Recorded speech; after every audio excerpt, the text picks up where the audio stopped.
Welcome to episode 8 of Where Are They Now? I'm your host and broadcaster with the Ottawa Junior Senators, Davide DeCipio. Tonight, we are joined by Mercyhurst University defenseman Devon Daniels, who's currently at University NCAA Division I, Mercyhurst University, like we mentioned off the top. Devon, welcome. Thank you so much for taking the time and welcome to the show. Yeah, of course. Thanks for having me on. So growing up in Thunder Bay, Devon, let's dive right into it. Growing up in Thunder Bay, Ontario, what made you fall in love with hockey? You know what? Just kind of, I guess the atmosphere in Thunder Bay, everyone's kind of all about hockey and everything. So, I mean, just starting from a young age, just kind of played double A for my first year. Pee Wee had a really good team, just obviously great experience. Our team was really good that year. So kind of started off, and then Bantam. I got Pee Wee second year, I played triple A for the Thunder Bay Kings.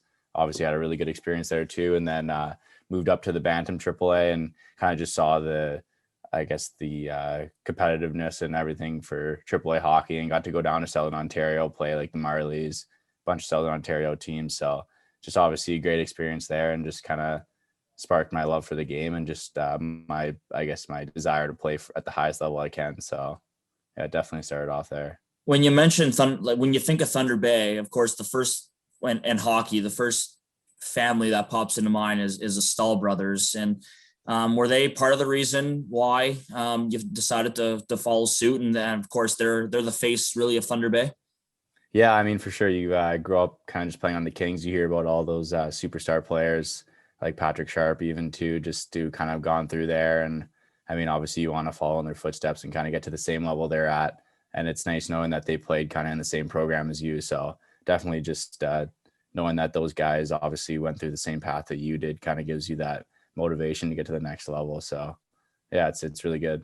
And going through your minor hockey days, of course, the Thunder Bay Kings and hockey up north doesn't really get a lot of attention because it's so far from the big markets of the GTA and really Ottawa Right. has evolved and in minor hockey. But how really have you seen the talent level of hockey and hockey Northern Ontario progress over the years?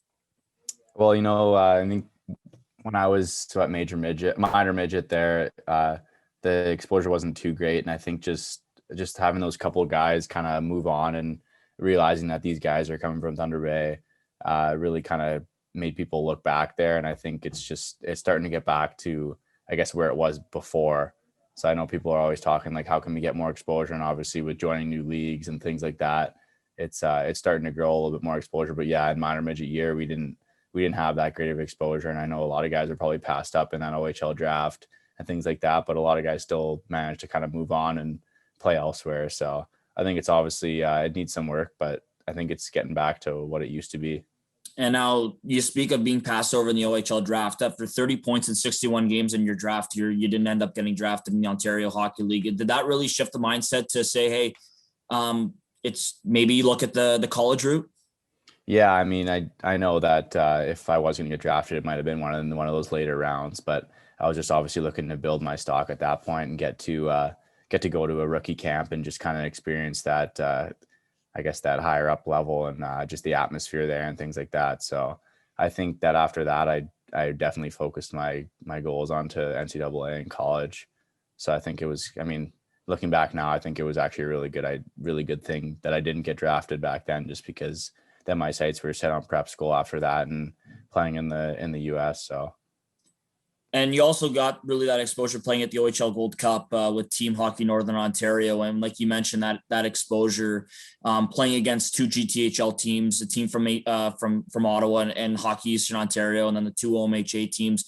Describe that talent level and really an OHL Gold Cup that was headlined by Jacob Chikrin in the GTHL.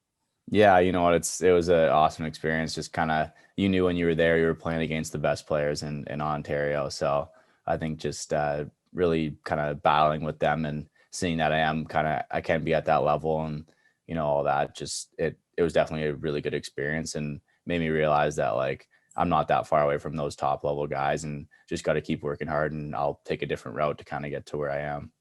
And as a 16-year-old, Devon, you broke into the MPHL, which is prep school hockey at Gilmore Academy, where you spent 2 seasons. What opened the door to that opportunity, and how much did that really propel you to the next step, and which then you ultimately moved on to junior?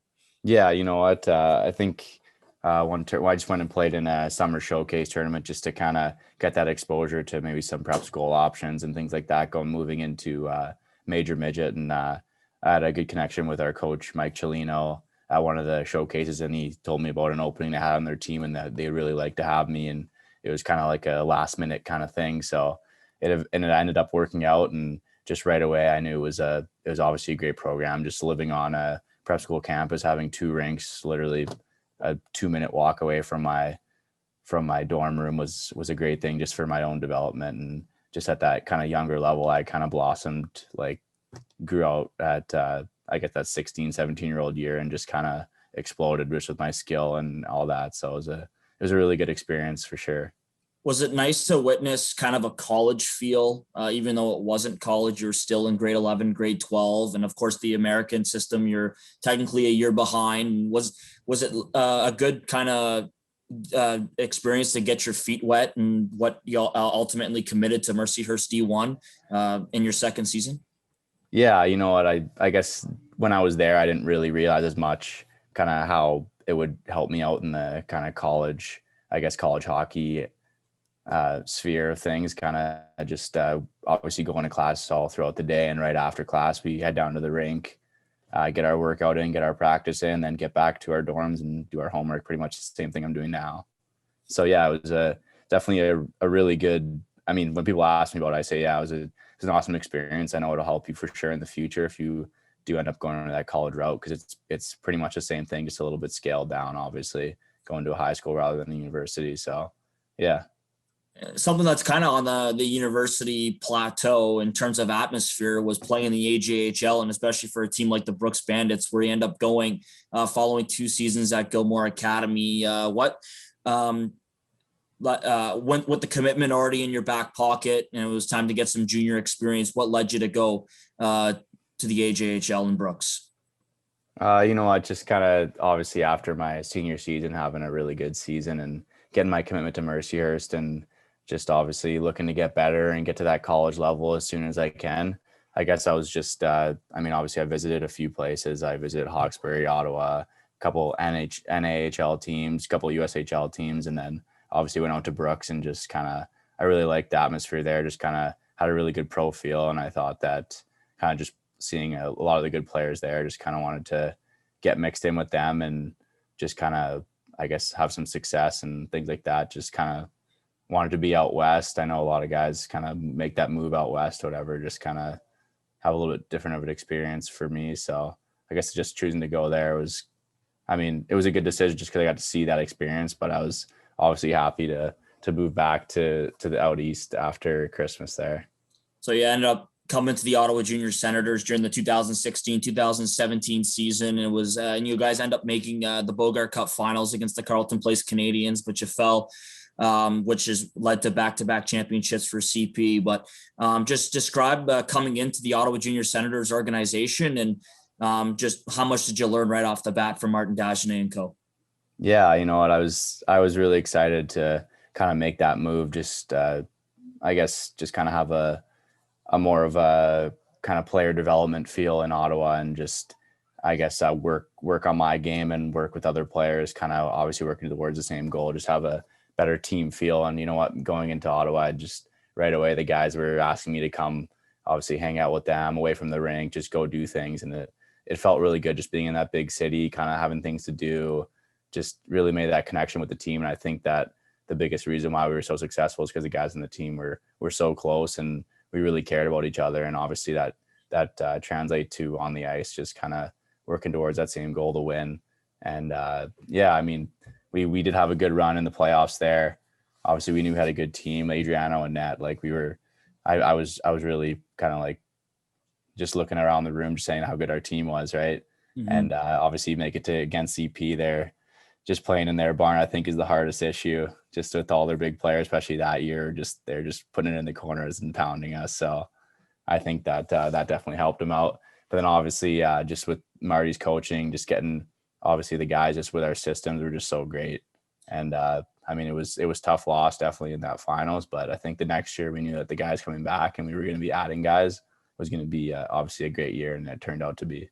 And you mentioned in that offseason, the Ottawa Junior Senators are elected hosts of the Fred Page Cup. So you know that you're already in the tournament. But of course, every mindset of a host team is you want to win the championship to go in the front door and not have to lean on going through the back door. But was there some sort of buzz during that offseason that say, hey, like this team, this team has been to the finals 2 straight years, and it's finally time to take that next step? And how was the leadership there of Cam White at the start of the season that then transitioned over to Owen Guy? What made the locker room catch fire in the second half of that season? I think the coaches made it pretty clear about obviously our goals from the start of the year. I mean, pretty much from the first game, we were just saying we're working towards that. We're working towards the finals. We're working towards the finals every single day. That's kind of was our goal. And you could see this throughout the year, obviously getting some new additions and everything like that. Just obviously the coaches just really dialing into, I guess, our power play, PK, just everything was working towards obviously the end. And you know what, just like throughout the year, we knew it was getting closer and closer. And we kind of knew that it would end up being us and CP in the finals. Just every single game we played against them was pretty much a playoff game throughout the regular season. So yeah, I mean, obviously you have those great players like Pierre-Luc Vayette, Gab Morin, Couleris, Guy, Lalonde, Walsh, all the boys. Yeah, it's just we just kind of knew we had the team to do it, and we just had to go out there and I guess just follow Marty's directions with systems and all that, and just kind of stay as close as we were the year before, and things would work out in our favor. You had 3 goals in that playoffs for OJS, but your biggest goal had to have been in Game 5 against the Carleton Place Canadiens, which was a 3-2 goal, and ultimately a Game 5 win over the Canadiens. But after losing in the finals 2 straight years, you guys finally get your first Bogart Cup since 2002. And was it a sense of relief? And take me through the emotions of that Game 5. Yeah, I mean, definitely the year before, I can remember myself, just the boys just sitting on the blue line watching CP celebrate with the cup. And we knew once we got to the finals that we wanted to be the ones to hold up that cup and how good it would feel. And obviously just scoring that game for sure was definitely one of my best moments at OJS, just kind of sealing it in, and, you know, just being with the boys and celebrating and know it was coming to us. It was one of the best feelings of my life. So yeah, just definitely once we secured the Bogart, we had a great time, and we knew what was coming next with the Fred Page. So I think the boys really kind of realized that we had a great chance, obviously, to make it to the RBC by winning our Fred Page. So I think it was like we won the Bogart and we were right on to the next thing and just working towards that next thing. And I think that was a big part of our success. We just knew what was coming next. And of course, you guys had a strong end to the season, and then you guys had that strong playoff finish. You have the momentum over Carleton Place, who was a CCHL representative in that Fred Page Cup. You guys are playing on home ice, and with that experience that you had playing in the AJHL in a city like Brooks, where there's 3,000 people, 2,000, 3,000 people a night at your games. Yeah. I've probably never seen the Jim Durrell Recreation Complex so packed before, but those crowds that you got at those games in the Fred Page Cup leading into that championship game against College Français Longueuil, and which was a dominant victory for you guys. But was it nice to have really the whole booster club, billets, your families all behind you on home ice? Oh yeah, it was unreal. I mean, obviously throughout the season, you kind of have to deal with those lower crowds, and we figured out a way to bring that energy for ourselves. But once we got to obviously the Fred Page and even the Bogart, our fans were just great. You knew what you were getting, and just to bring that extra energy, especially in the Fred Page, like that game, you just look out in the crowd, you're buzzing, but you're buzzing without them, but with them, it's even better. So I think just definitely just obviously got to still thank my billets for sure, and the booster club, all the fans who came out to most of our games. It was great. Just, and then definitely to win it too. And my parents were there. It was great. And you guys move on to the RBC Cup, and sure, you guys fell to the ultimate champions in the Chilliwack Chiefs in the semifinals. But like you mentioned, how close your team was to travel out west and spend that week and a bit together and play in an atmosphere like it was in Chilliwack. Just walk me through that whole experience of witnessing a First Class Hockey Canada event.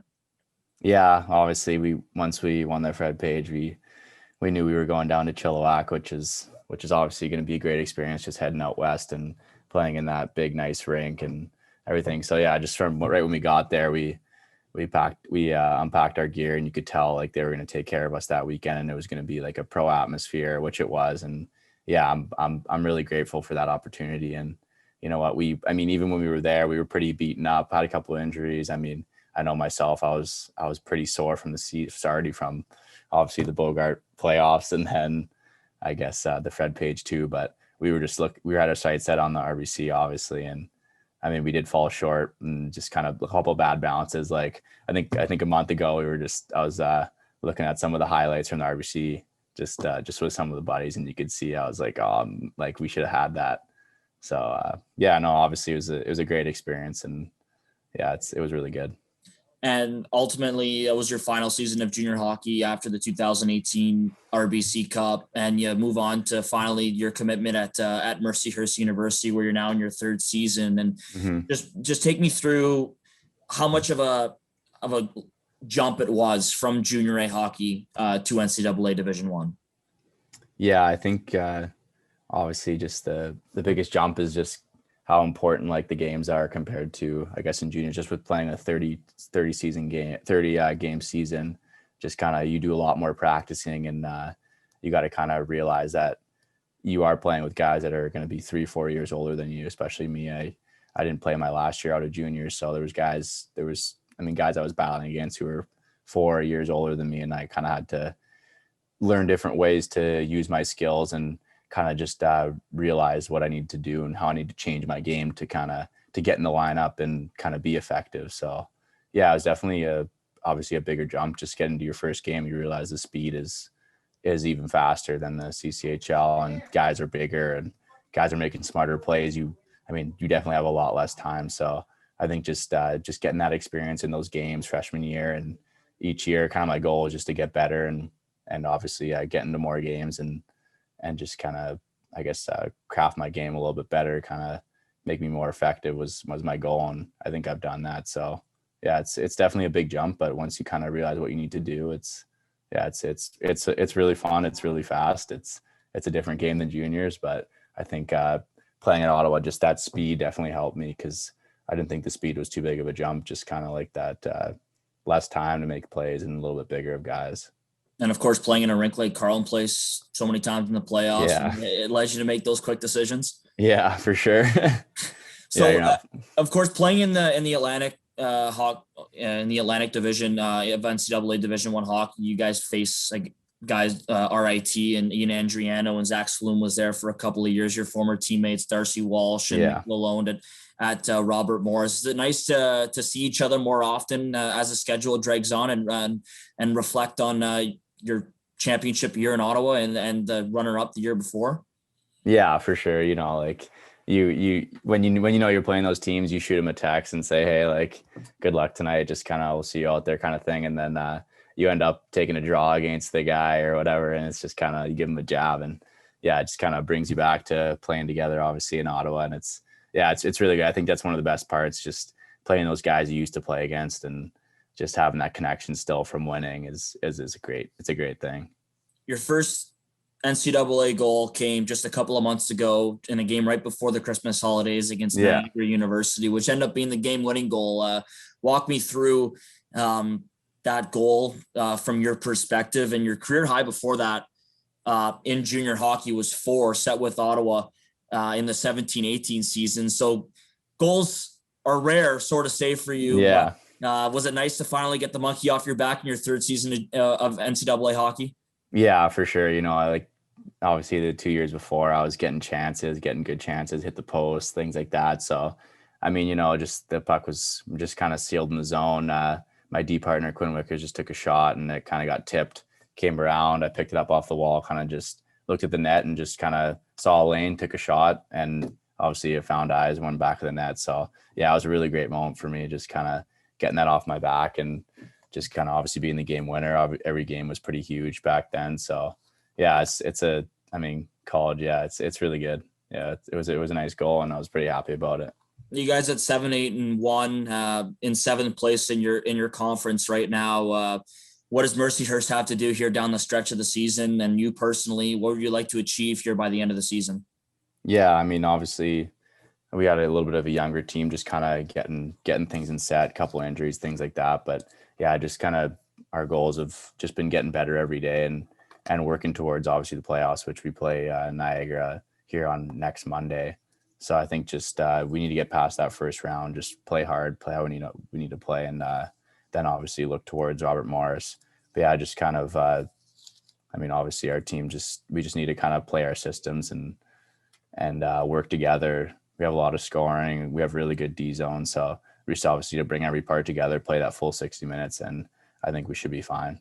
And now one more on the topic of NCAA here, Devon. You were named a representative for college hockey for diversity, equality, and inclusion. Take me through that appointment and what are you guys trying to achieve? Yeah, so obviously it was a kind of big news just for college hockey, just starting a diversity and inclusion committee, which was very honored to be a part of. Just seeing the names on there of all the hockey commissioners, the coaches, and the players. It's a great group of people, and I mean, obviously it's just getting started, and we're looking towards kind of just being that difference and kind of making people, I guess, giving people the opportunity to realize the issues with diversity and inclusion within hockey that a lot of people might not realize. And I think that just moving forward, we'll be able to give people those resources and kind of have events where I guess it's going to help the issue and I guess bring awareness to our cause. So I'm really happy to be a part of it, and I'm really looking forward to the future with them. And now a couple more here for you before we let you go. But I want to go back to your time in Ottawa, and I want to hear your best story, whether it exposes anybody or not, but the funniest story, the best story that you have from your time with the Ottawa Junior Senators. I think just the best stories that we have are after winning the Bogart and the Fred Page. Just kind of having those just out.